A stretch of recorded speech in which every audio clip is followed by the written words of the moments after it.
Hello students, आज हम करेंगे chapter 8 cell structure and functions. ये आपकी एनसीईआरटी की बुक में चैप्टर 8 है।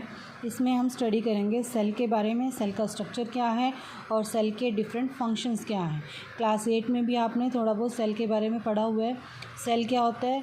Cell is the basic unit of any living organism. Living और नॉन लिविंग में डिफरेंस तो आपको क्लियर होगा, ठीक है। तो जितने भी आपके लिविंग ऑर्गेनिजम्स होते हैं, लिविंग ऑर्गेनिजम्स में आपके एनिमल्स भी आते हैं, प्लांट्स भी आते हैं, ह्यूमन बीइंग्स भी आते हैं, ठीक है। तो जितने भी लिविंग ऑर्गेनिजम्स हैं आपके, उन सब लिविंग ऑर्गेनिजम्स में की जो बेसिक यूनिट होती है लाइफ की, वो क्या होती है? आपकी सेल। तो इस चैप्टर में हम सेल के बारे में पढ़ेंगे कि सेल कैसा होता है, सेल की जो शेप है वो कैसी है, साइज़ कैसा है, उसके डिफरेंट पार्ट्स का फंक्शंस क्या क्या है, इन सब को वन बाय वन हम डिस्कस करेंगे। तो फर्स्ट हम डिस्कस करते हैं कि डिस्कवरी किसने की सेल की। सेल की डिस्कवरी की थी रॉबर्ट हुक, एक बायोलॉजिस्ट थे। उन्होंने 1665 में सेल की डिस्कवरी की थी। उन्होंने इसकी डिस्कवरी के लिए क्या किया? कॉर्क लिया एक, और कॉर्क के स्लाइसेस को उन्होंने हाईली मैग्नीफाइड एक माइक्रोस्कोप के अंडर उन्होंने ऑब्ज़र्व किया। जब उन्होंने उसको ऑब्ज़र्व किया तो वो क्या देखते हैं कि जो स्ट्रक्चर उनके पास देखने में आया, वो स्ट्रक्चर कैसा था? जैसे हनीकॉम्ब होता है, हनीकॉम्ब पता है ना आपको? हनीकॉम्ब जैसे मधुमक्खियों का छत्ता होता है, उस टाइप का स्ट्रक्चर मिला। मधुमक्खियों के छत्तों में क्या होता है? छोटे छोटे बॉक्सेस बने होते हैं, उसी टाइप का स्ट्रक्चर उनको मिला उसमें। जब उन्होंने कॉर्क को देखा उसके अंदर, तो उन्होंने हर एक जो बॉक्स था उस बॉक्स को नाम दिया सेल का, ठीक है। तो जितने भी मतलब एक एक सेल, एक एक बॉक्स मिलके जो पूरा कॉम्ब बना था, तो उसी तरह उन्होंने एक एक सेल को कहा कि एक एक सेल मिलकर क्या बनाते हैं? किसी भी लिविंग ऑर्गेनिज्म का स्ट्रक्चर बनाते हैं।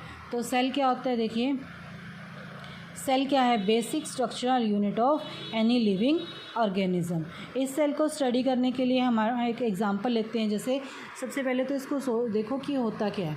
एग्जांपल में हम देखते हैं कि जैसे ब्रिक वॉल है, कोई भी ब्रिक वॉल कैसे बनती है, कोई भी बिल्डिंग कैसे बनती है। सबसे पहले तो बात करें हम बिल्डिंग बनाने के लिए हम क्या लेते हैं? ब्रिक्स लेते हैं। एक एक ब्रिक को हम जब आपस में असेंबल करते हैं तो हमारे पास क्या बन जाती है? एक दीवार बन के खड़ी हो जाती है। हम तीन चार दीवारों को आपस में मिलाते हैं, और जैसे एक रूम बनाने के लिए आप क्या करते हो? दीवारों को आपस में मिलाते हो। तो उसी तरह दीवारों को आपस में मिलाया तो आपने एक रूम प्रिपेयर हो गया। उसी तरह आप 2 रूम, 3 रूम, 4 रूम को आपस में मिलाते हो तो क्या होता है? आपके पास पूरा एक कॉरिडोर बन के आ जाता है, कॉरिडोर प्रिपेयर हो जाता है आपका। तो उसी तरह आप कॉरिडोर में एक नीचे की बिल्डिंग बनाते हो, नीचे का कॉरिडोर बनाते हो, ऊपर एक कॉरिडोर बनाते हो। तो डिफरेंट कॉरिडोर्स को जब आप असेंबल करते हो तो आपके पास क्या आ जाती है? एक बिल्डिंग आ जाती है। अपने स्कूल में देख लो, एक बिल्डिंग पूरी प्रिपेयर हो जाती है। आप 5-6 कॉरिडोर्स को आपस में मिक्स करते हो। तो उसी तरह आपकी बॉडी के अंदर भी तो सेम फंक्शन यही है। आपकी बॉडी के अंदर एक सेल मिलकर सबसे पहले टिश्यू बनाते हैं, ठीक है। डिफरेंट टाइप के सेल जब आपस में जॉइन होते हैं तो हमारे पास क्या बनता है? एक टिश्यू बनता है, ठीक है। और जब डिफरेंट टिश्यूज़ डिफरेंट टाइप के डिफरेंट टाइप के जब टिश्यूज़ आपस में असेंबल होते हैं तो क्या बनता है? हमारा एक बॉडी ऑर्गन बनता है। कोई भी हमारी बॉडी का ऑर्गन बन जाता है। जैसे मान लो हार्ट बन गया, आपकी टंग बन गई, ठीक है। तो कोई भी आपका एक बॉडी ऑर्गन हमारा बन जाता है। उसी तरह अब जैसे बिल्डिंग में क्या था? 2 रूम, 3 रूम हमने जोड़े तो हमारे कॉरिडोर बन गया। उसी तरह आपने 1 ऑर्गन, 2 ऑर्गन, 3 ऑर्गन को आपस में असेंबल किया तो हमारा पूरा डाइजेस्टिव सिस्टम बन गया। पूरा एक ऑर्गन सिस्टम बन गया। ऑर्गन सिस्टम एग्जांपल लेके देख लो। जैसे डाइजेस्टिव सिस्टम है, डाइजेस्टिव सिस्टम में हमारे क्या क्या आता है? हमारा माउथ आता है, हमारी ओसियोफेगस आती है, स्टमक आता है, स्मॉल इंटेस्टाइन आती है, लार्ज इंटेस्टाइन आती है, ठीक है। तो ये सब क्या है? ऑर्गन है। और जब हम इन सभी ऑर्गन्स को आपस में असेंबल कर देते हैं तो हमारा पूरा डाइजेस्टिव सिस्टम बन जाता है। उसी तरह हमारी बॉडी के अंदर जब डिफरेंट टाइप के ऑर्गन्स असेंबल होते हैं तो क्या बन जाता है? एक ऑर्गन सिस्टम, ठीक है। तो फिर जब डिफरेंट टाइप के ऑर्गन सिस्टम्स आपस में जुड़ते हैं, जैसे उसमें क्या किया था हमने? कॉरिडोर आपस में जुड़ते हैं तो हमारी एक बिल्डिंग बन जाती है। उसी तरह जब डिफरेंट टाइप के ऑर्गन सिस्टम्स हमारी बॉडी के अंदर असेंबल होते हैं, जैसे डाइजेस्टिव सिस्टम है, रेस्पिरेटरी सिस्टम है, एक्सक्रीटरी सिस्टम है, ठीक है। तो ये सारे सिस्टम्स जब आपस में हमारी बॉडी के अंदर असेंबल होते हैं, वर्क करते हैं, तो हमारी पूरी बॉडी वर्क करती है। तो हमारी यानी कि एक पूरी बॉडी तैयार हो जाती है। तो आपने अगर इन दोनों चीज़ों को कंपेयर करें तो यहाँ पर क्या थी, ब्रिक्स थी यहाँ पर उसकी बेसिक यूनिट, और यहाँ पर हमारी बेसिक यूनिट लिविंग ऑर्गेनिजम्स के अंदर क्या है, एक सेल। तो सेल जब जॉइन होते हैं आपस में तो टिश्यू बनता है, टिश्यू जब आपस में जॉइन होते हैं तो हमारे ऑर्गन बनते हैं, ऑर्गन जब डिफरेंट जॉइन होते हैं तो क्या बनते हैं, हमारे ऑर्गन सिस्टम, और जब डिफरेंट टाइप के ऑर्गन सिस्टम्स एक साथ वर्क करते हैं तो क्या बनती है, एक पूरी बॉडी बनती है। ठीक है, एक ऑर्गेनिज्म प्रिपेयर होता है। तो उसी तरह इसमें आप समझ सकते हो कि किस तरह से एक सेल से एक लिविंग ऑर्गेनिज्म बनता है। नेक्स्ट आपके पास आता है organism show variety in cell number, shape and size.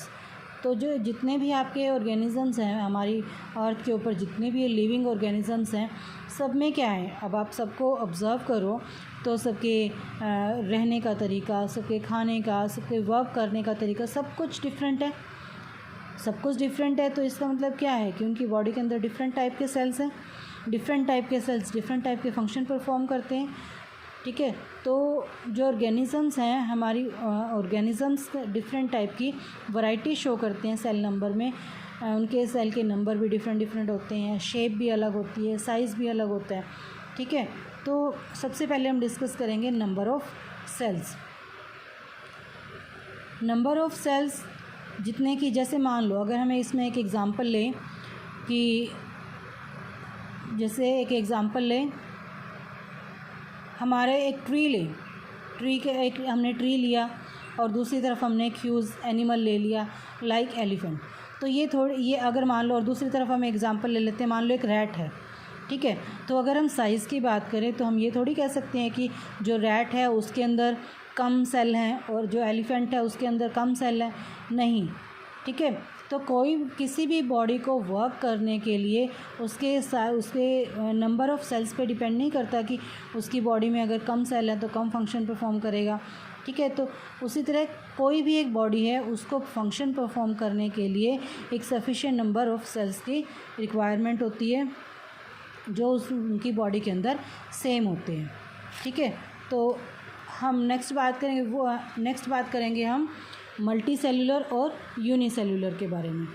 ठीक है, तो अगर एक बॉडी है जिस बॉडी के अंदर डिफरेंट टाइप के सेल हैं, ठीक है, मान लो एक ह्यूमन बॉडी ही है, ह्यूमन बॉडी के अंदर डिफरेंट टाइप के फंक्शंस परफॉर्म करते हैं हर एक बॉडी पार्ट, तो उसके अंदर डिफरेंट टाइप के सेल हैं, तो उस तरह की बॉडी को हम क्या कहते हैं, multi cellular organism.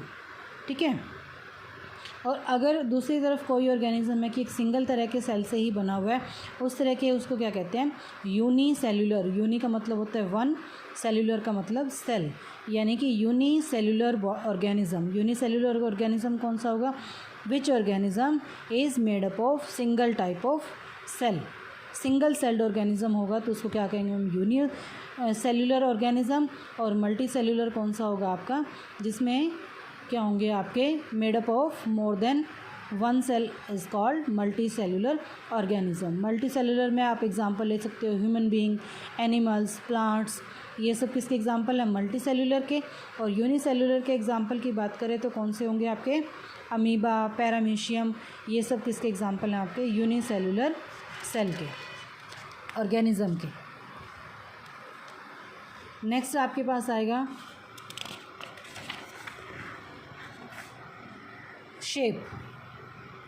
Shape of cell. अगर शेप की बात करें तो आपने अमीबा के बारे में पढ़ा था क्लास 7th में, सीडोपोडिया के बारे में पढ़ा था। सीडोपोडिया क्या होता है, अमीबा के अंदर जो अमीबा की जो शेप होती है कोई रेगुलर शेप नहीं है, उसकी कोई डेफिनेट शेप नहीं है। ठीक है, तो उसकी शेप जो होती है बार बार चेंज होती रहती है। ये अमीबा क्या है कि यूनिसेलुलर ऑर्गेनिज्म है और उसकी शेप क्या है, चेंज होती रहती है। वो अकॉर्डिंग टू सिचुएशन उसकी जो शेप है वो चेंज हो जाती है। उसकी शेप को ही क्या कहते हैं, हम सीडोपोडिया कहते हैं। ठीक है, इसी तरह हमारी ह्यूमन बॉडी है, ह्यूमन बॉडी के अंदर भी डिफरेंट टाइप के सेल्स होते हैं और उन डिफरेंट टाइप के सेल्स के डिफरेंट शेप्स होती हैं। जैसे हमारी बॉडी के अंदर ब्लड है, मसल्स हैं, न्यूरॉन्स हैं, उनकी सबके अंदर जो आपका ब्लड होता है, ब्लड के अंदर आपके ब्लड सेल्स होते हैं। ब्लड सेल्स आपके स्फेरिकल शेप के होते हैं, ये देख रहे हो आप, ये स्फेरिकल शेप के होते हैं ब्लड सेल्स हैं आपकी बॉडी के अंदर। इनको क्या स्फेरिकल शेप में होते हैं। दूसरे हैं आपके मसल सेल, आपकी बॉडी के अंदर जो मसल्स हैं, मसल्स के अंदर इस तरह के सेल मिलते हैं। इस शेप को क्या कहते हैं हम? स्प्लिंडल शेप। स्प्लिंडल शेप के सेल होते हैं ये आपकी मसल्स के अंदर मिलते हैं। नेक्स्ट टाइप कौन सी? आपकी न्यूरॉन। ये नर्व सेल होते हैं, ये न्यूरॉन हैं, इनको न्यूरॉन भी बोलते हैं, नर्व सेल भी होते हैं। ये देखो लॉन्ग ब्रांच की तरह होते हैं, ठीक है। इसकी जो शेप होती है इसको क्या लिखते हैं? Long branched nerve cell. ये नर्व सेल आपकी बॉडी के अंदर किस चीज़ का काम करते हैं? मैसेंजर का। एक बॉडी पार्ट से दूसरे बॉडी पार्ट तक जो मैसेज लेके जाने होते हैं, वो मैसेज किसका काम करते हैं आपके? कौन लेके जाता है वो मैसेज? न्यूरॉन, जो आपकी बॉडी के अंदर नर्व सेल है। एक तरह से आपकी बॉडी को कंट्रोल करने में और कोऑर्डिनेट करने में, आपकी बॉडी के डिफरेंट जो बॉडी पार्ट्स हैं, हर एक बॉडी पार्ट एक दूसरे के साथ कोऑर्डिनेट करके चलता है ना, कि जैसे आपकी हार्ट बीट है, आपका जो ब्लड है, वो आपकी जो मसल्स हैं, बाकी सभी एक दूसरे के साथ कोऑर्डिनेट करके ही तो वर्क करते हैं आपकी बॉडी के अंदर। तो वो कोऑर्डिनेशन किसकी हेल्प से होता है? आपके नर्व सेल्स की वजह से। ये नर्व सेल्स क्या होते हैं? आपके न्यूरॉन भी कहते हैं इनको, और नर्व सेल्स। ये नर्व सेल्स आपकी बॉडी के अंदर हेल्प करते हैं कोऑर्डिनेट करने के लिए आपकी बॉडी को, ठीक है। नेक्स्ट आपके पास आता है साइज़ ऑफ सेल। जो सेल होते हैं बहुत ही छोटे साइज़ के हैं। इनका जो साइज़ होता है किस में होता है? आपका माइक्रोमीटर्स में होता है, माइक्रोन में होता है इनका साइज़। बहुत छोटे साइज़ के होते हैं। अगर इनको आप नेक्ड आई से नहीं देख सकते बिल्कुल भी, ठीक है, इसके लिए आपको हाईली मैग्नीफाइड माइक्रोस्कोप की ज़रूरत पड़ती है। जो अभी तक नोन है, जो स्मॉलेस्ट सेल हमने ऑब्ज़र्व किया अभी तक, वो किसका होता है? बैक्टीरिया का होता है, जिसका साइज़ कितना होता है आपका? 0.1 से 0.5 माइक्रोमीटर तक। उसी तरह जो आपका लार्जेस्ट अगर सेल की बात करें तो लार्जेस्ट सेल किसका होता है आपका? ऑस्ट्रिच का जो एग होता है, एग के अंदर जो शेल होते हैं, सेल हैं जो, वो कितने होते हैं आपके? 170 माइक्रोमीटर इंटू 130 माइक्रोमीटर तक की रेंज के इसके सेल होते हैं। तो ये अगर साइज़ को हम ऑब्ज़र्व करें तो सिंपल नेक्ड आई से हम नहीं देख सकते। इसके लिए आपको क्या है? एक माइक्रोस्कोप की हेल्प, हाईली मैग्नीफाइड माइक्रोस्कोप की हेल्प ज़रूरत पड़ती है, ठीक है। तो नेक्स्ट हम डिस्कस करेंगे सेल स्ट्रक्चर एंड फंक्शन।